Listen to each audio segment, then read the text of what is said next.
ओम नमो भगवते वासुदेवाय। मित्रों, आपके और आपके परिवार पर भगवान नारायण की कृपा सदैव बनी रहे। जित्या व्रत की कथा। नर्मदा नदी के पास एक कंचनवटी नाम का नगर था। वहाँ के राजा का नाम मलाई केतु था। उसी नदी के पश्चिम ओर बालूहटा नाम की मरुभूमि थी, जिसमें एक विशाल पेड़ पर चील रहती थी और उस पेड़ के नीचे एक सियारन भी रहती थी। चील और सियारन पक्की सहेलियां थीं। कुछ महिलाओं को जित्या व्रत करते देख चील और सियारन ने भी यह व्रत करने का संकल्प ले लिया और दोनों ने ही भगवान श्री जीमूतवाहन की पूजा और व्रत करने का प्रण ले लिया।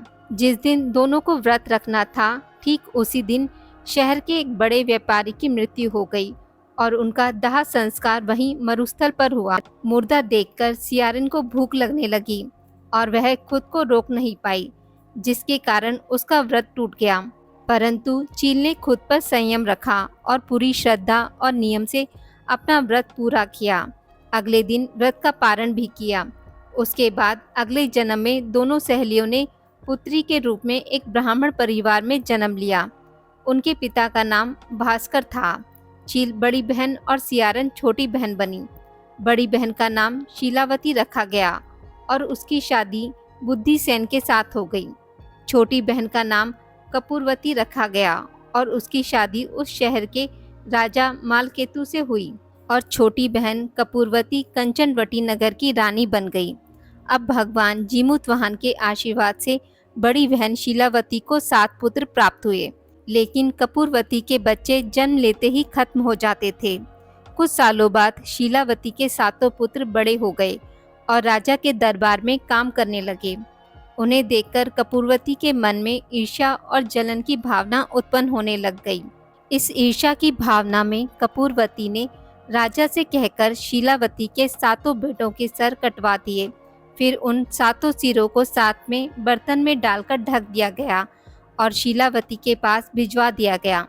यह सब देखकर भगवान जीमूतवाहन ने मिट्टी की सहायता से 7 भाइयों के सर बनाए और सभी सिरों को धड़ से जोड़कर उन पर अमृत छिड़क दिया, जिसके कारण वे 7 भाई फिर से जिंदा हो गए और घर लौट गए।